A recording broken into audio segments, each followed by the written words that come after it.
I have developed a method of delivering curriculum that will make learning more efficient and effective. My doctoral dissertation was on how to write curriculum to enhance non-classroom learning, including e-learning, correspondence, etc. It is important to note that the brain learns best by doing. It's no wonder that organizations like Scouts and 4-H have models that state, learn by doing. Most people, when they read or study, use very little of their brain processing power and thus have difficulty in applying or remembering the information. The process that I've developed, well, actually modified from existing learning and teaching methods, requires you to do something with every paragraph that you read. I will use the employability curriculum as a sample for this video, but it can be used with any curriculum developed by Infinity Learning Delivery Systems and used by World ICU Inc. The process is as follows. You have something to read, but there are gaps in the text. Your job is to try and fill in the gaps based on your past experience. Then check your answers, and if you wish to go into more depth, there are interesting tidbits, including that support the answer. Let's take a look at an act. The format of the printed materials for this course uses advanced adult learning principles. Even though the technology is simply a piece of paper, the process is extremely effective for learning the content. Let's go over the first page of the page where the competency is introduced. In this case, the competency number is 53705.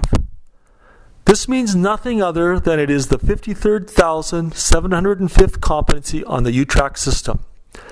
It is your first competency for the employability program. The competency statement is to define employability. That's what you will be able to do when you finish this module. To do this, you will need to list the 5 general areas of employability. Then you will describe why employability is important in the workplace. And finally, you will be able to define competence. If there was an examination, these would be the exam questions. Every competency is made up of theory and tasks. If you know the answer to the above 3 questions, you have mastered the theory. You then need to be able to complete the tasks, which for this competency include completing your self-assessment in UTRAC, and then to browse through the occupations that are available to identify one or more that you may be interested in. To see how to do this, view the UTRAC video. You will be validated on this competency by completing the assignment at the back of the module. Finally, in the introduction, we have a list of several sample jobs that this competency will be most important for. On the screen right now, you see the first page of the curriculum. This is exactly what it looks like in your books. What you see on the screen now is the first page of the curriculum. This is exactly what you will see when you turn to page 1 in your module. Now, I'd like you to cover up the solution and discussion with a piece of paper. So all that shows is the theory. And here's how this works. For this particular theory component, we have the following. There are 2 reasons why people go to school or take training programs. The first is for blank.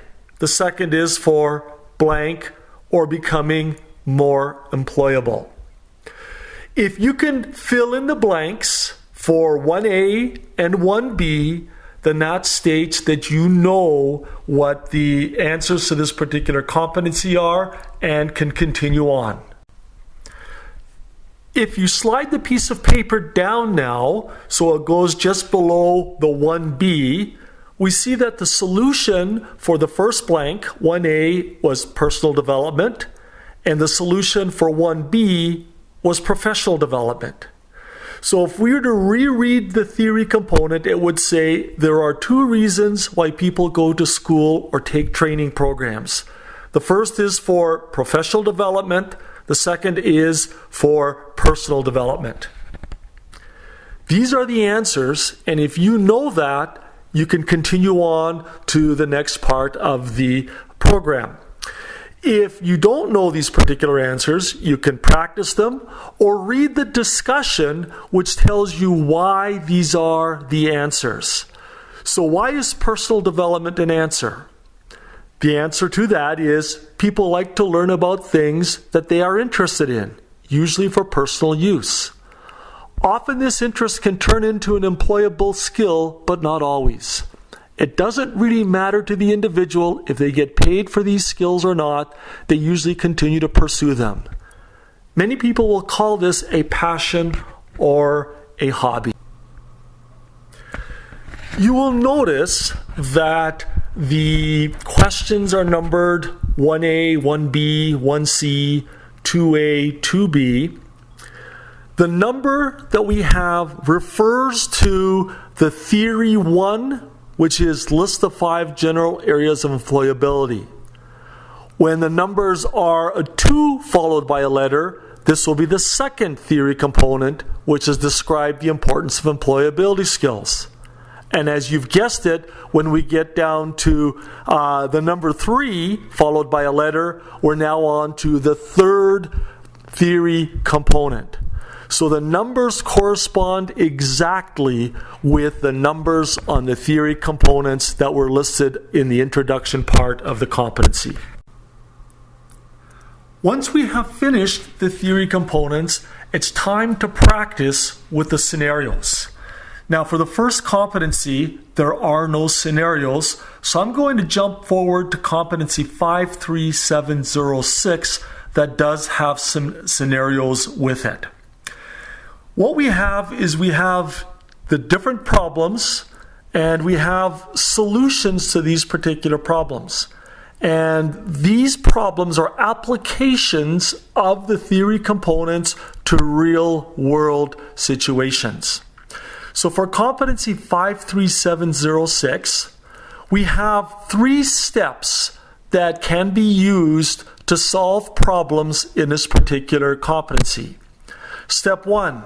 Listen or read to the instructions given. Step 2, clarify the instructions. Step 3, determine if the instructions are accurate, safe, and ethical. If you follow these 3 steps, you should be able to answer any question that arises with this particular competency. Then, just like we did with the theory components, we're going to take a piece of paper and cover the steps and possible solutions and look at the scenario. So the first scenario, a supervisor asks you to carry a load that is very heavy. You now need to use the 3 steps that were given before and solve this particular problem following those particular steps. If we slide the piece of paper down, we then see that the possible solutions, or one possible solution for this particular scenario is step 1, which was listen or read to the instructions given. Possible solution is you need to carry a load from point A to point B and stack it in a certain way. So that's what the instructions are telling you. That's what the supervisor has just told you. Step 2, clarify the instructions. So verify in your own words what the supervisor wants. So sir or ma'am, you want me to take this box from here and you'd like me to put it on the shelf over there. So we need to put things into our own words to ensure that we understand what they are, and if the supervisor agrees with us, then we have understood. Now step 3 says, determine if the instructions are accurate, safe, and ethical. In this particular case, if the load is extremely heavy, then you may not be able to do it by yourself. You may need to get help or use mechanical advice, or you may just say, this is not something that I can do. You need not do all of the scenarios for a particular competency. Once you've done 2 or 3 scenarios and you're getting the hang of it and you're getting the answers correct, then at that particular time you could either continue to practice or you've learned the material and now you can continue on with the next part of the competency. Some of the competencies have assignments attached to them. You will need to complete these assignments and submit them to your instructor. Now, also some of the competencies have exam questions at the end of that, and usually there's an answer provided for these particular questions. When you are being validated on these competencies, you will likely see the same exam questions, only this time you will not see the answers. You will need to respond to these particular exam questions and potentially others as well when you are being validated.